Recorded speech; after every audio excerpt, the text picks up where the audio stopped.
बहुत पुराने जमाने की बात है। एक राजा था। उसके महल में एक बहुत सुंदर बाग था। बाग में तरह तरह के फूलों के पौधे और अनेक प्रकार के मीठे फलों के पेड़ थे। लेकिन इस बाग में सबसे आश्चर्यजनक चीज थी। एक सेब का पेड़ था जिसमें सोने के सेब लगते थे। राजा ने इस पेड़ की देखभाल का खास इंतजाम कर रखा था। जब इसके फल पकते थे तो चौकीदार रात दिन पेड़ का पहरा दिया करते थे ताकि कोई सोने का सेब चुरा कर न ले जाए। लेकिन एक दिन की बात है कि बाग के माली ने जब सोने के सेबों को गिना तो उसमें से एक सेब गायब था। उसने दौड़कर राजा को खबर दी। राजा फौरन बाग में पहुंचा।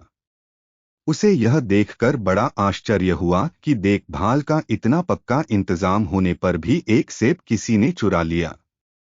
उसने ऐलान किया कि कोई सोने के सेब को चुराने वाले चोर का पता देगा, उसे इनाम दिया जाएगा। सबसे बड़े राजकुमार ने राजा से कहा कि रात में वह पहरा देगा और चोर को पकड़ने की कोशिश करेगा। राजा ने उसको इसकी इजाजत दे दी। बड़ा राजकुमार रात में पहरा देने लगा, लेकिन 2 घंटे बाद ही उसे नींद आ गई और वह सो गया। सुबह उठकर जब उसने सेबों को गिना तो वह देखकर चकित रह गया कि रात भर में एक और सेब गायब हो गया था। इसके बाद दूसरी रात को मंझले राजकुमार ने पहरा देने का काम संभाला। उसे भी नींद आ गई और तीसरा सेब चोरी हो गया। राजा बहुत चिंतित था। दरबारियों की भी समझ में नहीं आ रहा था कि क्या किया जाए। सब लोग उदास बैठे थे कि इतने में सबसे छोटा राजकुमार आया और उसने कहा कि आज की रात मैं पहरा दूंगा और चोर को पकड़ूंगा। राजा इस राजकुमार से खुश नहीं रहता था।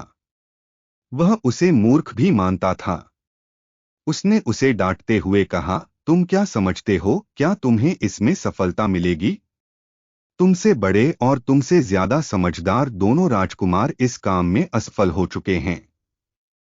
तुम जाओ अपना काम करो। लेकिन छोटा राजकुमार नहीं माना। उसने राजा से प्रार्थना की कि उसे एक मौका जरूर दिया जाए। अंत में राजा राजी हो गया। राजकुमार रात में पहरा देने लगा। उसने तय किया कि वह किसी भी हालत में नहीं सोएगा और चोर को जरूर पकड़ेगा। जब आधी रात हुई और 12 बजे का आखिरी घंटा बजा तो राजकुमार ने देखा कि एक सुंदर सोने की चिड़िया कहीं से उड़ती हुई आई और सेब के पेड़ पर बैठ गई। उसने देखते देखते सोने का एक सेब तोड़कर अपनी चोंच में पकड़ लिया। राजकुमार ने फौरन निशाना साधकर तीर चला दिया। लेकिन तीर चिड़िया को नहीं लगा और वह पंख फड़फड़ाकर उड़ गई। हाँ, इतना अवश्य हुआ कि उसका एक सुनहरा पंख टूटकर जमीन पर आ गिरा। दूसरे दिन सुबह राजकुमार ने राजा को सारी बात बता दी और वह सोने का पंख उनके सामने रख दिया। पंख इतना सुंदर और इतना कीमती था कि राजा उसे देखता ही रह गया। उसने कहा, अगर उस चिड़िया का एक पंख इतना सुंदर है तो वह पूरी चिड़िया कितनी सुंदर होगी। मैं चाहता हूं कि उस चिड़िया को कोई पकड़ लाए। सबसे पहले बड़ा राजकुमार इस काम के लिए रवाना हुआ। चलते चलते वह एक जंगल में पहुंचा। वहां उसने एक लोमड़ी को एक पेड़ के नीचे आराम करते हुए देखा। राजकुमार ने मौका देखकर तीर अपने धनुष पर चढ़ा लिया। वह तीर छोड़ने ही जा रहा था कि लोमड़ी ने चिल्लाकर कहा, राजकुमार, मुझे मत मारो। मुझे पता है कि तुम सोने की चिड़िया की खोज में निकले हो। तुम मेरी राय मानो तो तुम्हारा काम जल्दी ही पूरा हो जाएगा। तुम इसी रास्ते से सीधे चले जाओ। शाम होने पर तुम एक गांव में पहुंचोगे। वहां तुम्हें आमने सामने 2 सरायें मिलेंगी। एक सराय खूब सजी सजाई और सुंदर सी होगी, लेकिन तुम उसमें मत ठहरना। तुम उसके सामने वाली दूसरी सराय में ठहरना, जो बहुत मामूली और देखने में भी भद्दी सी होगी। ऐसा करने पर तुम्हारा काम आसानी से पूरा हो जाएगा। लोमड़ी का बात सुनकर राजकुमार को हंसी आ गई। उसने डांटकर कहा, भाग जा यहां से। मुझे तुम्हारी सलाह की जरूरत नहीं है, यह कहकर उसने तीर छोड़ दिया। लेकिन लोमड़ी बहुत चालाक थी। वह बचकर निकल भागी। राजकुमार आगे चलता गया। शाम को जब वह एक गांव में पहुंचा तो उसने देखा कि वहां सड़क के किनारे सचमुच दो सराय थीं। उनमें से एक सराय खूब सजी सजाई थी और उसके अंदर से लोगों के नाचने गाने की आवाजें आ रही थीं। दूसरी सराय भद्दी सी थी और वहां अंधेरा घिरा हुआ था। राजकुमार सजी सजाई सराय में ठहर गया। थोड़ी देर में वह भूल गया कि वह असल में सोने की चिड़िया की खोज में निकला था। उधर जब काफी समय बीत गया और बड़ा राजकुमार नहीं लौटा तो मंझला राजकुमार सोने की चिड़िया की खोज में चल पड़ा। वह भी उसी तरह चलते चलते जंगल में पहुंचा तो वही लोमड़ी उसे भी मिली। इस राजकुमार ने भी लोमड़ी की बात पर कोई ध्यान नहीं दिया।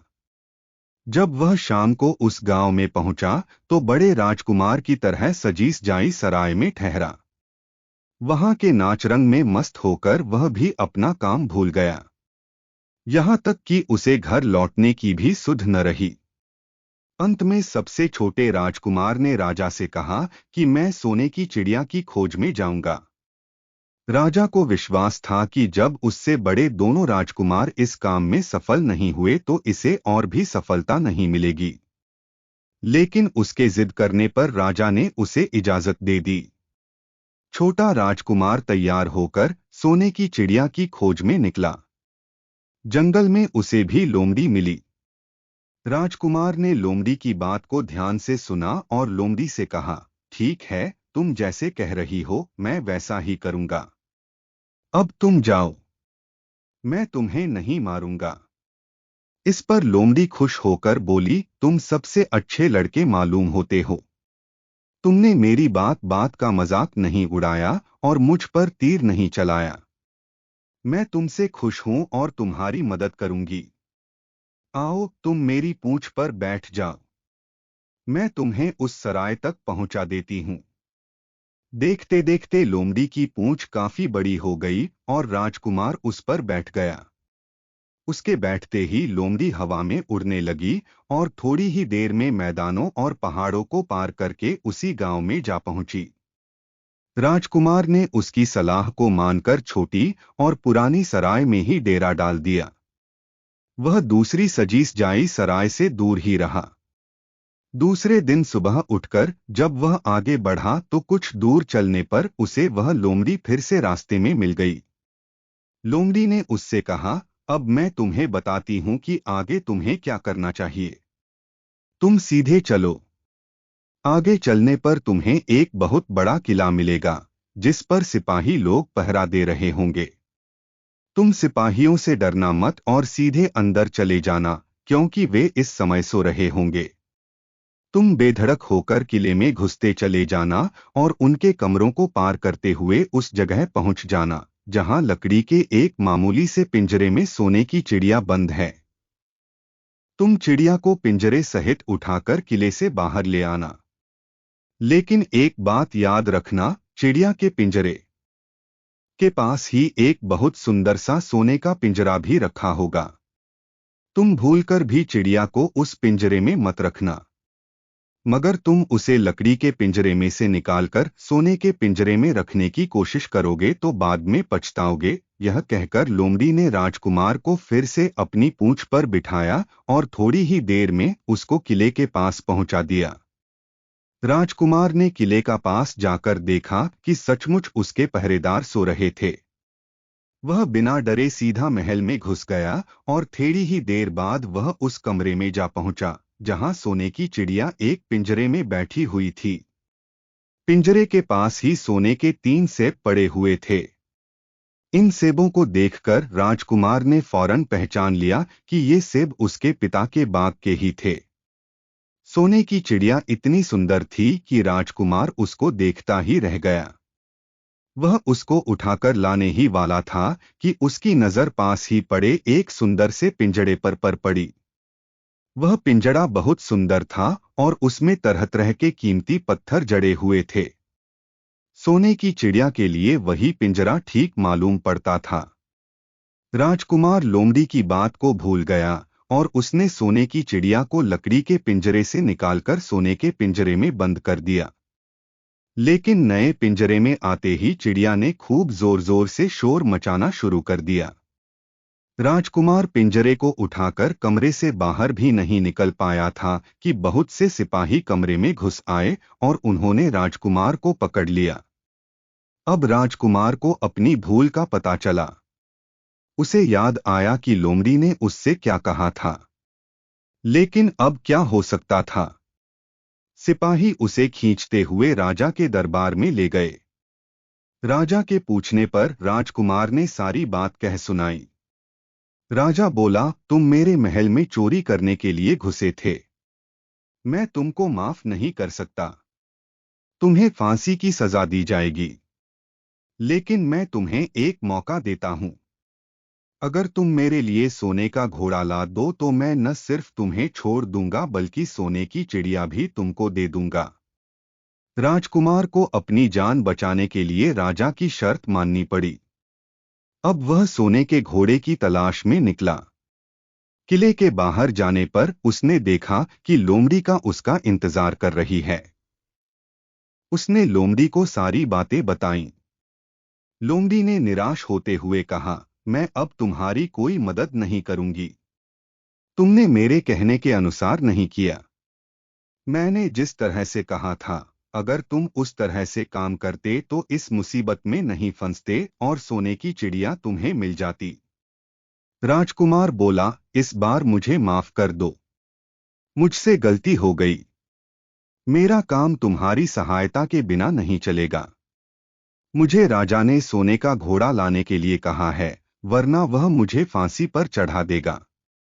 लोमड़ी ने कहा, खैर मैं तुम्हें माफ करती हूं। अब तुम ऐसा करो कि मेरी पूंछ पर बैठकर सीधे चले चलो। कुछ दूर जाने पर तुम्हें एक दूसरा किला मिलेगा। उसी किले की घुड़साल में तुम्हें सोने का घोड़ा बंधा हुआ मिलेगा।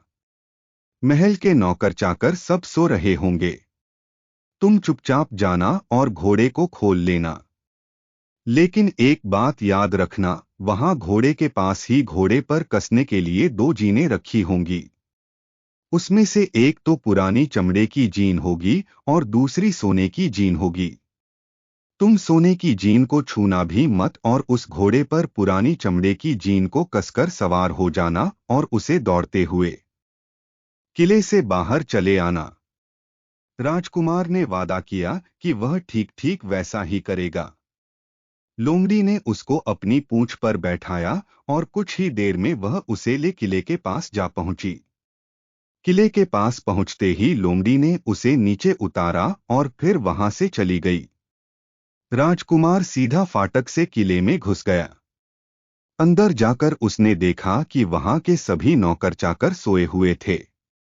थोड़ी ही देर में वह किले की घुड़साल में जा पहुंचा। वहां एक बहुत सुंदर सुनहरा घोड़ा बंधा हुआ था।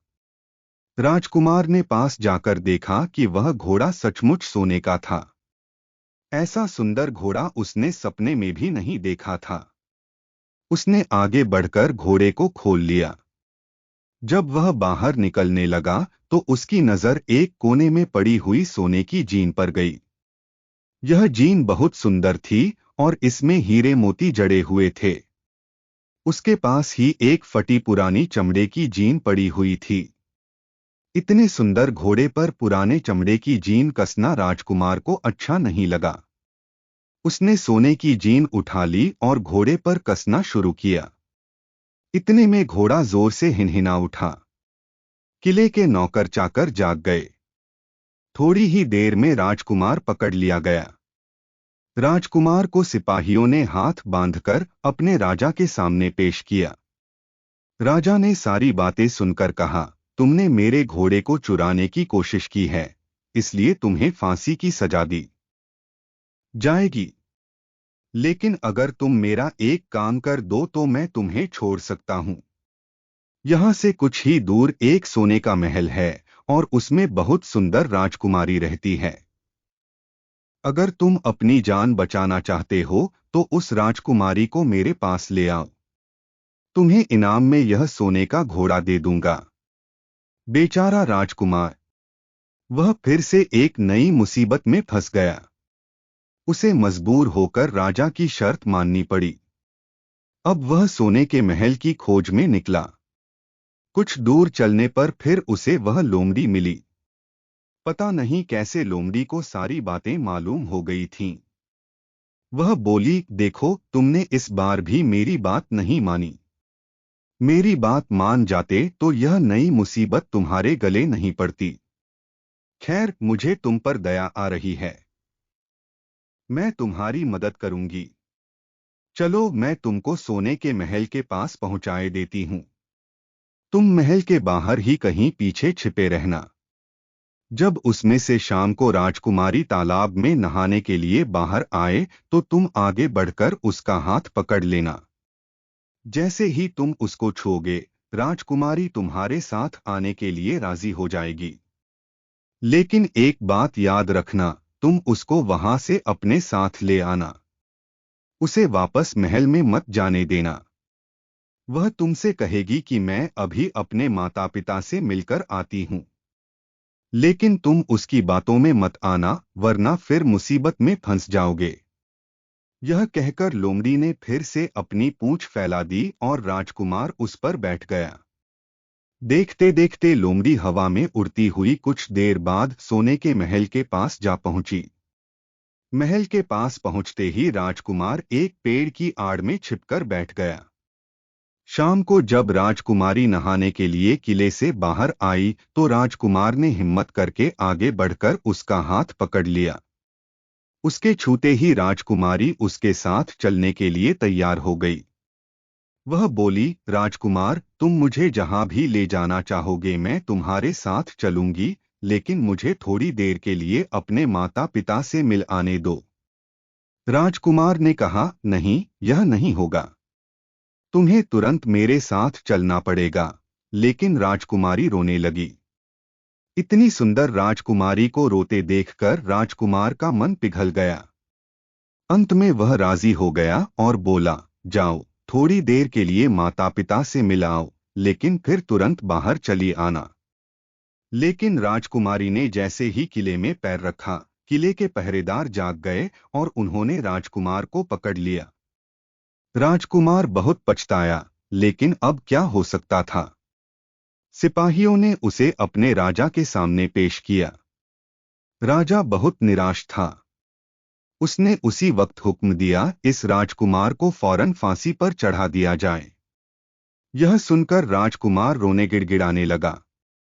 इस पर राजा ने थोड़ी देर विचार करने के बाद कहा, मैं अपनी आज्ञा वापस नहीं ले सकता, लेकिन अगर तुम मेरा एक काम कर दो तो तुम्हारी जान बच सकती है। हमारे किले के ठीक सामने यह जो बड़ा पहाड़ है, इसके कारण हमारे किले की सुंदरता नष्ट होती है। अगर तुम 8 दिन में इस पहाड़ को खोदकर साफ कर दो तो हम तुम्हें क्षमा कर देंगे और राजकुमारी का विवाह तुम्हारे साथ कर देंगे। राजकुमार किले के बाहर आकर पहाड़ को देखने लगा। उसके हाथ में एक छोटी सी कुदाली थी।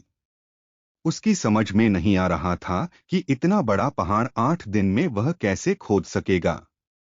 फिर भी उसे अपनी जान तो बचानी ही थी, इसलिए वह पहाड़ खोदने लगा। धीरे धीरे 7 दिन बीत गए। इतने दिन तक लगातार खोदने पर भी पहाड़ का सिर्फ एक कोना ही खोद सका। वह दुखी होकर बैठ गया। उसे अब अपने पर बहुत अधिक क्रोध आ रहा था। वह मन में कहने लगा कि अगर मैंने लोमड़ी की बात मान ली होती तो कितना अच्छा होता। लोमड़ी ने मुझको हर बार ठीक सलाह दी और मैं हर बार उसका कहना न मानकर नई से नई मुसीबत में फंस जाता हूं। राजकुमार इस तरह सिर झुकाए बैठा था कि अचानक उसे अपने पैरों के पास लोमड़ी की पूंछ हिलती दिखाई दी। उसने नजर उठाकर देखा, सचमुच वही लोमड़ी खड़ी थी। लोमड़ी ने मुस्कराते हुए कहा, क्यों, क्या हाल है? इस बार तो तुम्हारी मदद करने की मेरी जरा भी इच्छा नहीं थी, लेकिन मैं 7 दिन से तुमको पहाड़ खोदते हुए देख रही हूं। मुझे दया आ गई और मैं तुम्हारी मदद के लिए चली आई। जाओ, तुम बहुत थक गए हो। सो जाओ, मैं थोड़ी ही देर में तुम्हारा काम पूरा कर दूंगी। इस बार राजकुमार ने तय कर लिया था कि अब वह लोमड़ी जिस तरह कहेगी वह उसी तरह करेगा। वह चुपचाप उठकर एक तरफ सोने चला गया। थोड़ी ही देर में उसे नींद आ गई। सुबह जब वह सोकर उठा तो उसे अपनी आंखों पर विश्वास नहीं हो रहा था। वहां कहीं भी पहाड़ का नाम नहीं था और महल का सुंदर दृश्य दिखाई दे रहा था। राजकुमार सीधा राजा के पास पहुंचा। राजा उसके काम पर बहुत खुश था। उसने तुरंत अपने वादे के अनुसार राजकुमारी के साथ उसका विवाह कर दिया। जब राजकुमार उस सुंदर राजकुमारी के साथ कुछ दूर चला तो उसे रास्ते में फिर वही लोमड़ी मिली। लोमड़ी बोली, बधाई हो राजकुमार। राजकुमारी के साथ तुम्हें देखकर मुझे बड़ी खुशी हो रही है। लेकिन अब तुम्हें सोने का घोड़ा और सोने की चिड़िया भी प्राप्त करनी चाहिए, क्योंकि वे दोनों चीजें तुम्हारे ही लायक हैं और तुम उन्हें आसानी से प्राप्त कर सकते हो। राजकुमार बोला, लेकिन भला मुझे सोने का घोड़ा और सोने की चिड़िया कैसे मिल सकती है? मैं तो इस राजकुमारी को भी उस राजा के लिए ले जा रहा हूं। लोमड़ी ने कहा, नहीं, तुम ऐसा काम कभी मत करना। इस राजकुमारी के साथ तुम्हारा विवाह हुआ है और यह अब तुम्हारी ही है। अगर तुम मेरे कहने के अनुसार काम करो तो तुम्हें सोने का घोड़ा और सोने की चिड़िया भी मिल सकती है। तुम पहले इस राजकुमारी को लेकर सोने के घोड़े वाले राजा के पास जाओ। राजा खुश होकर तुमको सोने का घोड़ा दे देगा। तुम घोड़े पर सवार हो जाना और सवार होकर सबसे विदा लेना। राजकुमारी से तुम सबसे बाद में विदा लेना। जैसे ही तुम राजकुमारी के पास पहुंचो, तुम उसे हाथ से पकड़कर घोड़े के ऊपर खींच लेना और घोड़े को दौड़ा देना। सोने का घोड़ा इतना तेज दौड़ता है कि दुनिया का तेज से तेज घोड़ा भी उसकी बराबरी नहीं कर सकता। जाओ, तुम पहले इतना काम पूरा करो। इसके बाद आगे का काम मैं तुम्हें बाद में बताऊंगी। मैं तुम्हें वहां रास्ते में मिलूंगी। राजकुमार ने ठीक वैसा ही किया जैसा लोमड़ी ने उससे कहा था। जब सोने के घोड़े वाले राजा ने खुश होकर उसे इनाम में सोने का घोड़ा दिया तो राजकुमार उस पर सवार हो गया और उससे विदा लेने लगा। अंत में वह राजकुमारी को उठाकर घोड़े को तेजी से दौड़ाता हुआ किले से बहुत दूर निकल आया। रास्ते में एक पेड़ के नीचे लोमड़ी उसका इंतजार कर रही थी। उसे देखकर लोमड़ी बोली, शाबाश, अब तुम सोने की चिड़िया भी प्राप्त कर लो। जब तुम सोने की चिड़िया वाले राजा के पास पहुंचोगे तो वह इस घोड़े को देखकर बहुत खुश होगा। तुम उससे कहना कि पहले सोने की चिड़िया का पिंजरा मेरे हाथ में दे दो, तब मैं यह घोड़ा तुमको दूंगा। जब वह पिंजरा तुम्हारे पास लाए तो तुम पिंजरा उसके हाथ से छीन लेना और घोड़े को दौड़ा देना। बस ऐसे चिड़िया तुमको मिल जाएगी और कोई तुम्हें पकड़ भी नहीं सकेगा। इस बार भी राजकुमार ने ठीक वैसा ही किया। वह राजकुमारी के साथ ही घोड़े पर बैठा रहा और जब राजा ने उसके हाथ में सोने की चिड़िया का पिंजरा दिया तो उसने देखते देखते एड़ मार दी और सोने का घोड़ा हवा से बातें करने लगा। कुछ दूर चलने पर लोमड़ी उसे मिली। राजकुमार ने उससे कहा, तुमने मेरी बड़ी मदद की है। तुम्हारी वजह से मुझे न सिर्फ सोने की चिड़िया मिली बल्कि सोने का घोड़ा और इतनी सुंदर राजकुमारी भी मिल गई। बताओ, मैं तुमको क्या इनाम दूं?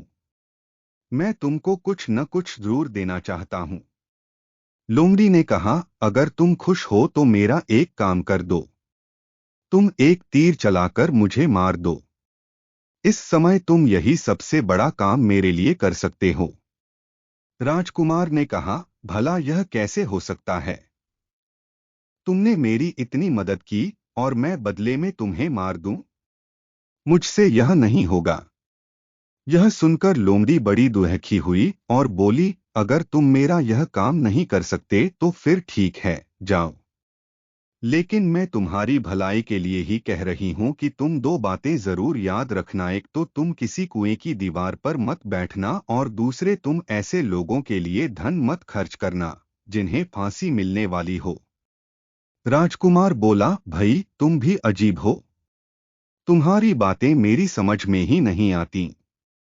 भला मैं कभी कुएं की दीवार पर क्यों बैठूंगा और ऐसे आदमियों पर धन क्यों खर्च करूंगा जिनको फांसी दी जाने वाली हो।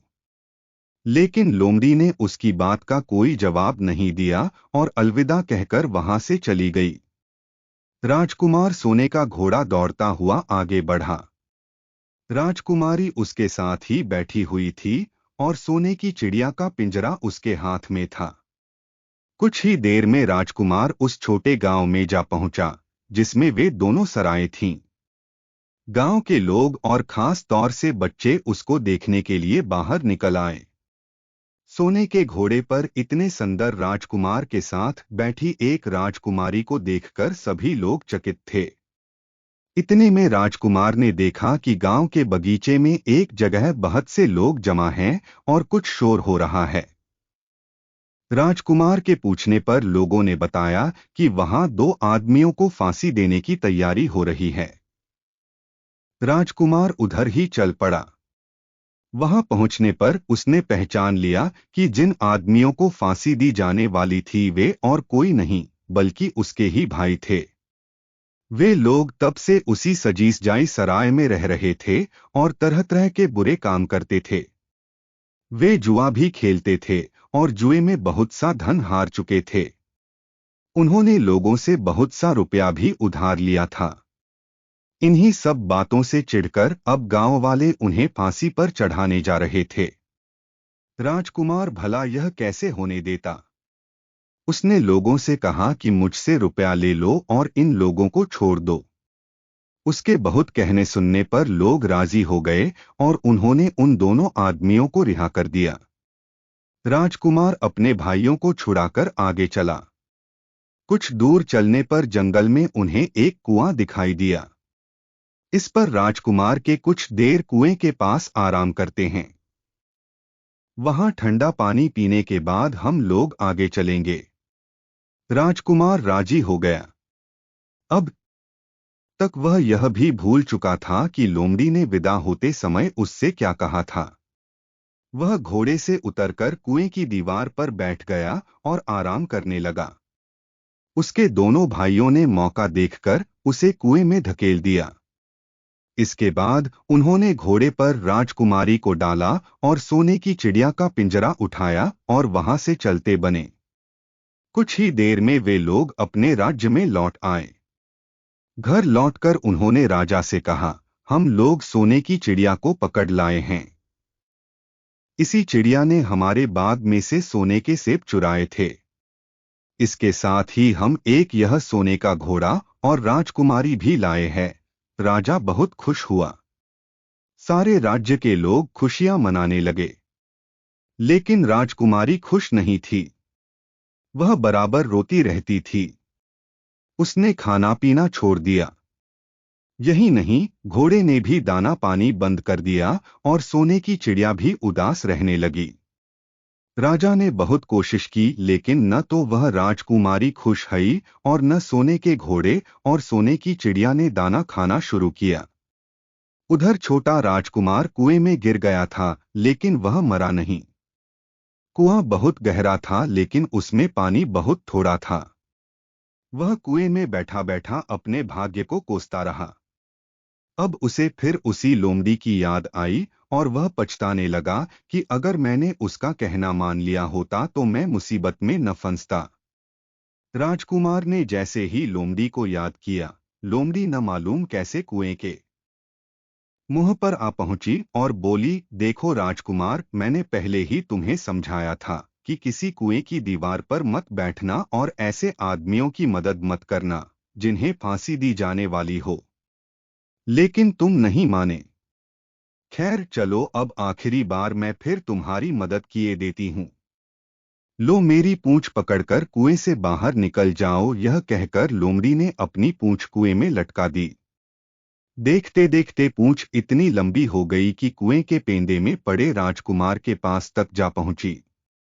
राजकुमार उसे पकड़कर कुएं से बाहर निकल आया। लोमड़ी ने उससे कहा, जाओ, अब तुम अपने घर जाओ, लेकिन जरा होशियार रहना, तुम्हारे भाई तुम्हारी जान के दुश्मन हैं। वे लोग जरूर तुमको ढूंढ रहे होंगे। राजकुमार घर की ओर चल पड़ा। अपने राज में पहुंचने पर उसे एक भिखारी मिला।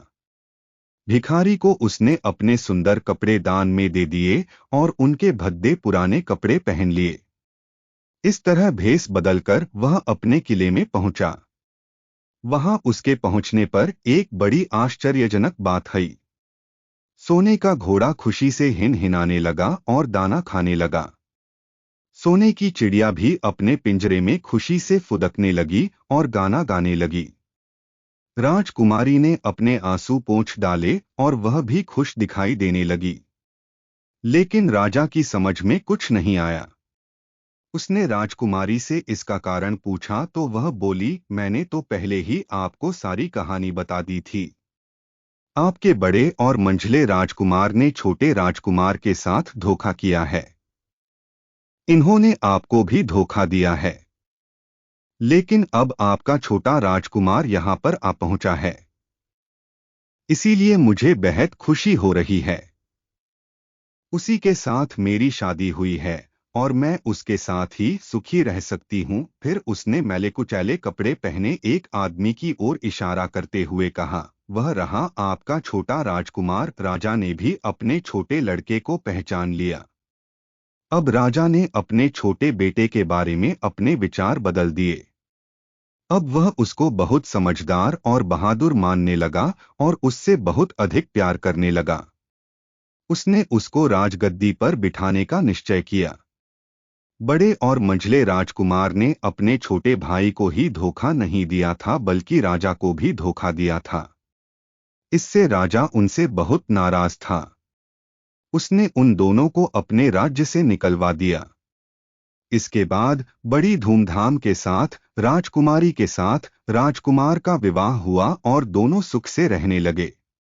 लेकिन राजकुमार उस लोमड़ी को नहीं भूला था जिसने उसकी सहायता की थी। एक दिन समय निकालकर वह जंगल में उस लोमड़ी की खोज में निकला। बहुत ढूंढने के बाद एक पेड़ के खोखले भाग में उसने उस लोमड़ी को चुपचाप बैठे हुए देखा। लोमड़ी बहुत उदास थी और पहले से बहुत ज्यादा दुबली भी हो गई थी। राजकुमार को देखते ही लोमड़ी ने उसे पहचान लिया और कहा, आह, कहो राजकुमार, आज इधर कैसे भूल पड़े। राजकुमार ने कहा, मैं आज तुम्हें ही ढूंढने के लिए आया हूं। चलो मेरे बाग में आराम से रहना। वहां तुम्हें किसी तरह की तकलीफ नहीं होगी। यहाँ तो जंगल में तुम्हें खाने पीने की तकलीफ होती होगी और जंगली जानवरों और शिकारियों का डर बना रहता होगा। लोमड़ी ने कहा, नहीं राजकुमार, मैं यहाँ ठीक हूँ। और भला अब तुम्हें मेरे दुहक से क्या लेना देना। तुम्हारा काम निकल गया। अब तुम सुख से अपने राज में रहो। राजकुमार बोला, नहीं, तुमने मेरा बड़ा उपकार किया है। मैं तुम्हें इनाम देना चाहता हूँ और अपने साथ ही रखना चाहता हूँ। राजकुमारी भी बहुत खुश होगी। वह भी तुमसे मिलना चाहती है। लोमड़ी बोली, अगर तुम सचमुच मुझे इनाम देना चाहते हो तो मेरा एक काम कर दो। मैंने तुमसे पहले भी कहा था कि तुम तीर चलाकर मुझे मार दो, इसी से मेरा लाभ होगा। असल में एक जादूगर ने मुझ पर जादू कर रखा है। मैं लोमड़ी नहीं हूं। मुझे उसके जादू के प्रभाव से लोमड़ी के रूप में रहना पड़ रहा है। मैं तो उसी देश का राजकुमार हूं जहां की राजकुमारी से तुम्हारा विवाह हुआ है। असल में वह राजकुमारी मेरी छोटी बहन है। अगर तुम तीर चलाकर मुझे मार दोगे तो इस जादू से मुझे मुक्ति मिल जाएगी और मैं फिर अपने देश लौट सकूंगा। राजकुमार को यह सुनकर बड़ा आश्चर्य हुआ। उसने फौरन अपने धनुष पर तीर चढ़ाया और लोमड़ी की ओर छोड़ दिया। तीर के लगते ही लोमड़ी मर गई और उसमें से एक सुंदर सा राजकुमार निकल आया। फिर दोनों राजकुमार आपस में गले मिले। इसके बाद दोनों राजकुमार वापस महल में लौट आए। वहां राजकुमारी अपने भाई से मिलकर बहुत खुश हुई।